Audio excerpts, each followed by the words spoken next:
एक शहर की एक गली में एक एक पुराना मकान था। उसमें एक बूढ़ा व्यक्ति रहता था। उसका ना कोई रिश्तेदार था, ना कोई दोस्त। वो हमेशा अकेला रहता था।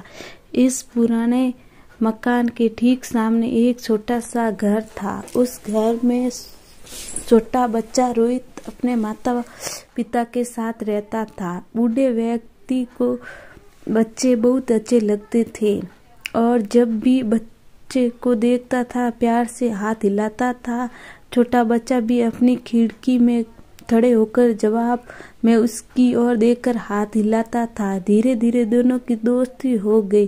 रोहित बूढ़े व्यक्ति को दादाजी कहकर बुलाने लगा। दादाजी अक्सर रोहित के लिए बिस्किट लाते थे। कभी कभी वे उसके पसंद की चॉकलेट लाकर भी उसे देते थे।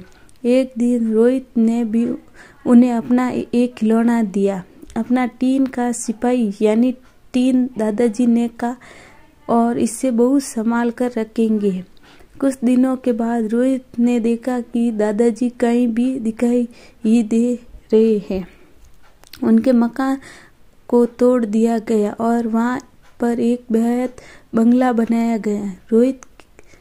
रोहित के पिता ने उस बंगले को खरीद लिया। रोहित और उसके माता पिता बंगले में रहने लगे। धीरे धीरे रोहित बड़ा होने लगा और बचपन के उन दादाजी को भूलने लगा।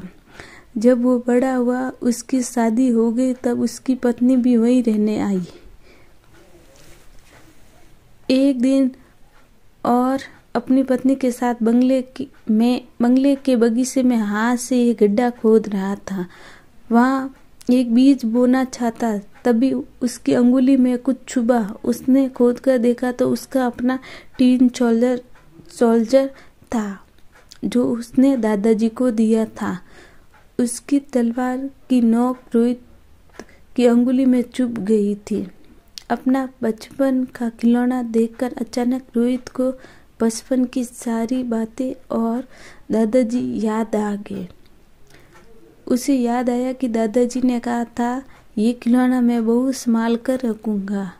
रोहित ने अपनी पत्नी को बचपन की वो सारी बातें सुनाई। सुनते सुनते उसकी आंखें भर आई और टीन सोल्जर रोहित ने अपने घर में सजा लिया।